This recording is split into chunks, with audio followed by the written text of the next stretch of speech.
আজ বানাবো সিঙ্গারা। তার জন্য এখানে আমি 1.5 কাপ ময়দা নিয়েছি। এখন দিলাম একটু নুন, নিলাম এখানে খুব সামান্য পরিমাণে একটু জোয়ান। তো জোয়ানটাকে আমি একটু হাত দিয়ে ক্র্যাশ করে দিয়ে দেব। দিয়ে আমি এগুলো সব ভালো করে একটু মিশিয়ে নেব। দেব 2 চামচ পরিমাণে সাদা তেল, 1 চামচ 2 চামচ দিয়ে আমি ভালো করে মিশিয়ে নেব। ময়ানটা ভালো করে মেখে নেব।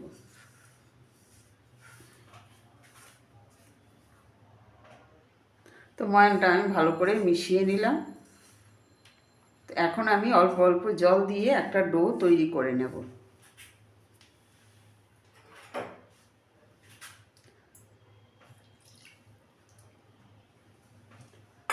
খুব সামান্য পরিমাণে একটু একটু করে জল দিয়ে আমি একটা ডো মেখে নেব। তো ডোটাকে আমি মেখে নিলাম। এখন আমি এটার মধ্যে একটু তেল মাখিয়ে রাখবো। খুব সামান্য পরিমাণে একটু তেল আমি হাতে নিয়ে এটা একটু লাগিয়ে রেখে দেব, যাতে ওপরটা ড্রাই না হয়ে যায়। তো এটাকে আমি কিছুক্ষণের জন্য একটু ঢাকা দিয়ে রাখবো। এখন আমি সিঙ্গারার পুরটা তৈরি করব। সিঙ্গারার স্টাফিংটা করার জন্য এখানে আমি খানিকটা তেল গরম করে একটুখানি বাদাম আমি ভেজে তুলে নেব। আগে দিলাম একটা শুকনো লঙ্কা, দিলাম কিছুটা কালো জিরে, দেব এখানে আলুটা আমি আগেই বয়েল করে রেখেছিলাম। আলুটা আমি এখানে দিয়ে দেব।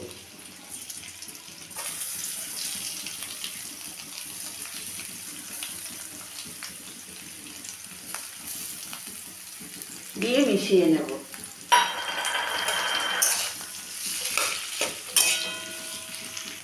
দেব নুন, দেব একটু হলুদ গুঁড়ো, দিলাম হাফ চামচের মতন লঙ্কার গুঁড়ো, দিলাম হাফ চামচ গরম মশলার গুঁড়ো,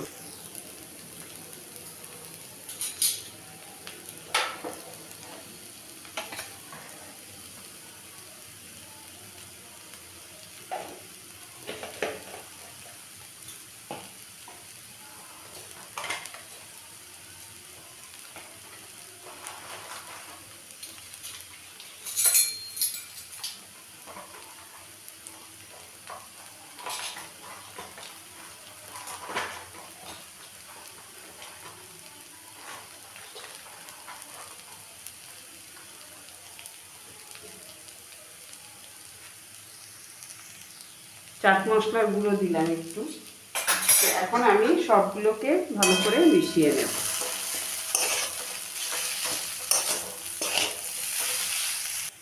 দিয়ে দিলাম ভাজা বাদাম,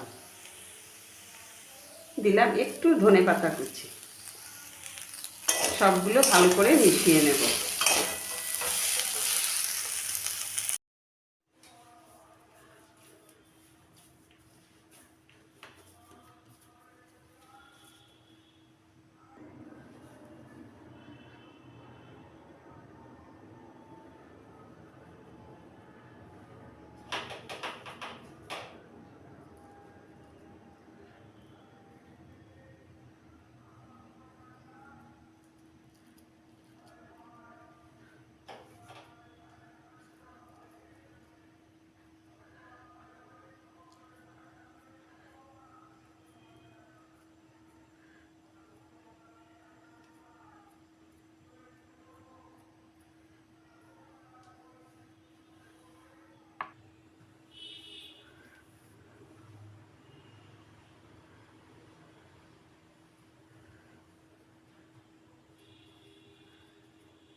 সিঙ্গারাগুলো এখন আমি ভেজে নেব। তো সিঙ্গারা কমপ্লিট, আমি নামিয়েও নিলাম। তো আপনাদের কাছে আমার এই সিঙ্গারা রেসিপিটা কেমন লাগলো, আর সেই সাথে সকল দর্শক বন্ধুদের কাছে আমার রিকোয়েস্ট, যদি আমার এই রেসিপিটা ভালো লাগে তাহলে আমার চ্যানেলটাকে একটা সাবস্ক্রাইব আর ফলো দিয়ে আমার পাশে থাকবেন। তো আজ এই পর্যন্তই, নেক্সট রেসিপি নিয়ে আবার কথা হবে। সবাই ভালো থাকবেন, সুস্থ থাকবেন।